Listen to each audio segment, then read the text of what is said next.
everybody. I'm excited to chat today about using a known donor, whether it's a known sperm donor or a known egg donor, and kind of the laws and legalities and all of that, behind using that. So I brought on an expert because I don't know anything about that. So introduce yourself, please.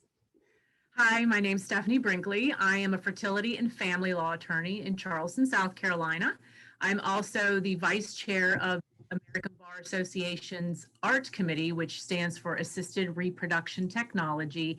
And I am a fellow with the American Academy of Adoption Attorneys we changed our name, Academy of Adoption and Assisted Reproduction Attorneys. It's always a mouthful, but shortened by Quad A. Quad A, there we go. Everybody knows Quad A.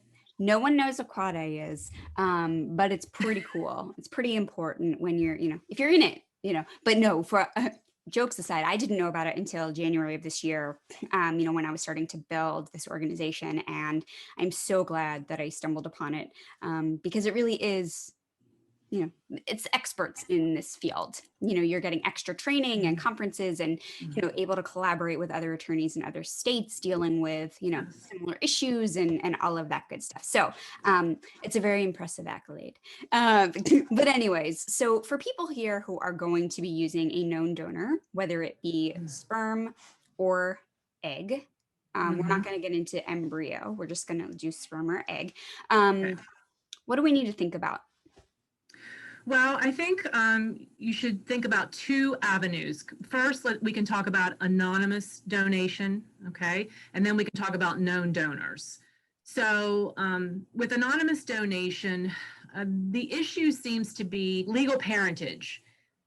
Many states that are more progressive in art, like Florida and California, they've got donor statutes. So as long as that donation is made in accordance with their statute, which always requires medical supervision, a donor's rights are automatically terminated upon donation. So that's great. So all of your sperm bank forms or egg banks, they have those intake forms. It's a donor consent form, and there's a paragraph in there that has the magic language saying that it's my intention to relinquish any rights to children born from this donation. And of course, that donation is made in accordance with statute, and so their rights are terminated by law. However, for states like mine, South Carolina, not so progressive, I know it's very surprising, but we're getting there. We don't have a donor statute. So those donors' legal rights linger out there, okay? A donor's rights can only be terminated in South Carolina and other states by act of court, a judicial order to terminate their rights. So on an anonymous donor consent form that has the magic language is helpful, but it's not enough. And here's the other layer to that, why it's not enough. And I would even argue that in the states that have donor statutes, that language may not be enough. And here's why. A donor consent form signed at a clinic or at a sperm bank or an egg bank, it is a medical consent form. It is not a legal contract. You can always withdraw your consent, okay?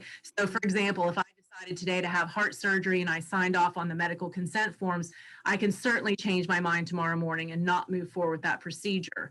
There are reports of cases across the country where donors have withdrawn their consent and tried to retrieve those donations, or were unsuccessful in trying to get visitation with children born from their donation because something happened after the donation, testicular cancer, ovarian cancer, and they realized that donation they made during graduate school or whatever 3 years ago represents their only chance for a genetic child. Oh, wow. So donor statutes are great. They're not the end all and be all, but the donor statute is a great protection in states that have them. But in states like mine, there's a gray area that has to be addressed. Wow. I did not know that. Yes. I'm like, what did mine say? We adopted our kids, so. So then moving on from that, you've got your known donors. Okay, so we talked about anonymous donation, same issues for known donors. However, the clinics are abundantly aware that there's a heightened issue there. The known donors are chosen because the parents know them. There's a relationship with them. So there's a potential for that donor to start out just as a donor, but later on, Uncle Henry becomes Daddy Henry, and we've got some problems. It happens all the time. The clinics are very good about not only having the donors sign the medical consent forms or making sure they receive those consent forms from the banks, but also they're requiring their patients to consult someone like me, a surrogacy or a fertility attorney, to have a known donor agreement signed. Okay. A donor agreement is very clear about rights and responsibilities. And acknowledges the language in the medical consent form, the one that can be withdrawn. But now you have a legal contract between the parties. They're identified, they know each other. You can have it blessed by the family court. And actually, I do that for my clients. I tell them, we're going to have the donor agreement first. The clinic is looking to me to confirm that agreement's been signed, and I give them legal clearance, a letter of legal clearance. They move forward with the fertilization, the pregnancy, and then I tell my clients, come back to me when the baby is born, and we're going to do either one of two things, either an affirmation of parentage. I do affirmation of parentage for same-sex female couples that engage in cross-egg fertilization, because one is genetic mother and one is bio mother. Okay, there's no adoption. Okay, so if we're doing an affirmation of parentage or a second adoption, we're doing two things. We're actually confirming equal parental rights in the parents. Okay, and we're also in that action terminating the rights of the donor. Okay, so I will introduce that donation agreement to the family court judge and show them that it's the intention of the donor to relinquish any legal rights that they may have and to not be a parent of this child. And so then my final order that kind of belt and suspenders the whole entire progress. Right. So once, okay, so people come to you with a known donor, you draft this donor agreement that you Correct. then take to the family court. Once it is accepted by the court, that the donor can't, like, it can't come back and be like, Done. Okay. Done. All right. Because I know I was talking to an attorney in another state that does not have any donor statute at all. And apparently nothing can be done until after the baby is born. Something like that. Correct. And I was like, and that's what I would, and you know what, that's what I was saying earlier. You can, we have a paternity statute that says that you can acknowledge paternity before the birth of a child, but it doesn't work in reverse. So you can't exclude yourself from paternity before the birth of a child. Also, and this is just nature. We don't have control over this. There are things that happen in the pregnancy. We hope that the baby's going to be carried to term, but couples go through issues, and I would rather them not run up unnecessary legal fees in the middle of a pregnancy that doesn't go full term. So I tell sometimes I have my clients say that. They're like, well, can we just pay you now? We just want to do this now. And I say, no, go enjoy yourself, have that baby. And when you're tired and exhausted and living in your jammies, come back to me. And that's when we're going to file the court action and wrap this up with a bow. Okay. But the donor can't come back to that point and be like, hey, I want to be. No. Okay. No, because just like with an adoption, the donor will have to sign the same form as a normal parent terminating rights. In South Carolina, that document is called a voluntary consent and relinquishment. It's statutorily mandated. It's got its own special language, and it has to be signed in front of an attorney. So it's not something even you can just take to a notary and have signed. They have to sign it in front of an attorney. Okay. And kind of legitimizes the action, and they can't change their mind. The final order is the final order. Okay. So for states that don't have any donor statutes, then you always recommend that before any, insemination transfer happens, that Get a the donor agreement. consent agreement happens, and also take it to a court. Yes. Come back after the child is born and then take it to the court. Okay. Because it's going to become part of that post-birth family court action where you affirm parental rights of the parents and terminate the rights of the donor, all in one action. Got it. I don't want to piecemeal it. Okay. Got it. Whew, okay. And the same goes for egg donors too. Yes. Yes. Same for egg donors. And that's I pay a lot of attention to my egg donor cases because it's not often that I actually have an egg donor situation. Like with egg donors, it's usually like sister for sister, cousin for cousin, something like that. But for my same-sex couples who engage in cross-egg fertilization, I give them a lot of attention. I make sure that I get to review all of their clinic forms. And the reason is not all clinics have updated their forms. And so they have the egg provider sign donor consent forms that has the language saying it is my intention to relinquish rights to any child born from my donation. They're not a donor, they're the provider. It's cross-egg fertilization, but I was called as a witness, an expert witness in a custody action between a same-sex female couple, and the egg provider signed off on the donor clinic forms and had some medical issues and kind of fell out of the picture for a couple of years. She should not have done that, but she did, and then came back and said, okay, now I'm better and I want to be an active mom and I want this and that and the other. And those clinic forms worked against her. Ooh, no one reads those clinic forms. They looked at the clinic forms and said, you signed documents saying that you were donor, number one, and number two, basically parenting is a verb, not just a noun, and you have not parented these children, right. So you were not the mother. Oh man.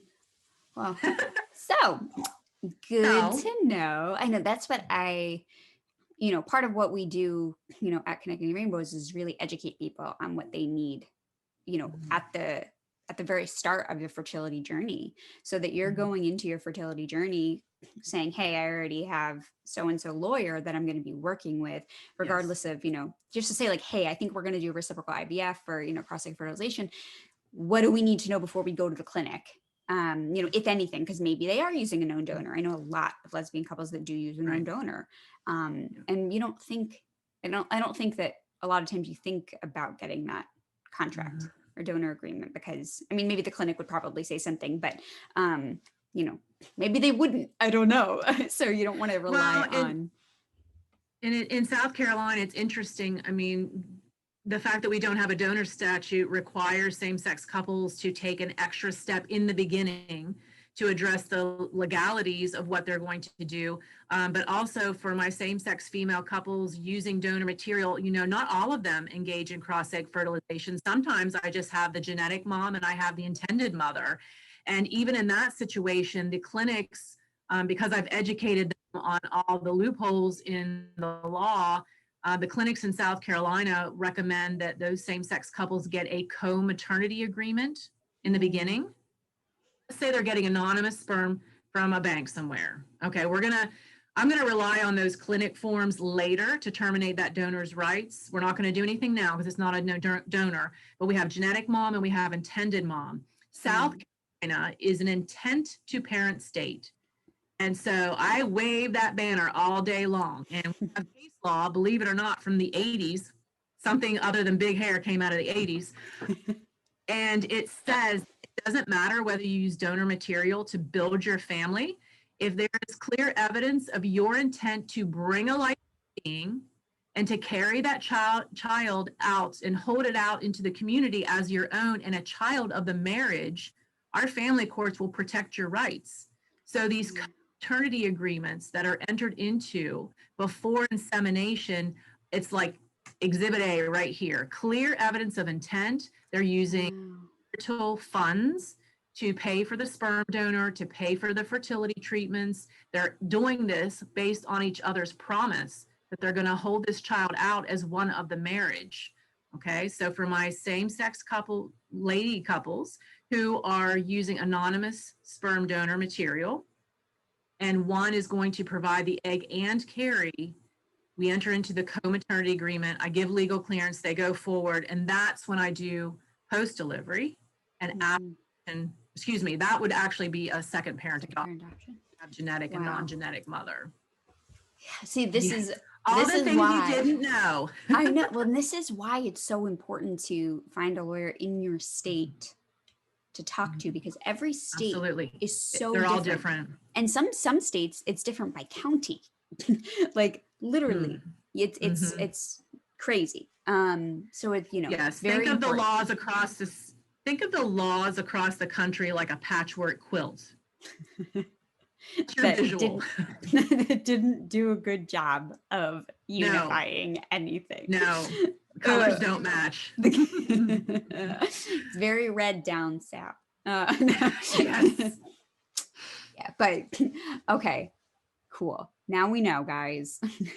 I've been preaching it anyway, but this is just goes to show that why it's really important to find an attorney before you even start your journey, even if you're going to use an anonymous donor sometimes. So, go to the directory, check it out. If you're in South Carolina, obviously Stephanie is our go-to, but thank you for your wisdom, Absolutely. and information, and just, it's good to know. And you know what, Jenna, just for your viewers, in most fertility attorneys like myself, we do not charge for a consultation fee, okay, because we're educating. It's more like an education meeting. And so my goal is just to educate my clients. And I know that if they need legal services, they're coming back to me. So there's no need to charge a consultation fee, not because I'm Love fast, but it. because I know what I'm doing, and Well, I'm gonna keep their families, secure and together. So, especially in South Carolina, if anyone's interested in learning more about the ins and outs and the gray areas, please contact my office. Again, there's no fee for the consultation. I really just want to educate you because I want you to go into this process of building your family with absolute certainty, confidence, and joy. This should be a great experience, and I want to give you that peace of mind. I love it. I love it. So, see, we bring you the best, guys. Yay. All right. Thank you so much. You're welcome.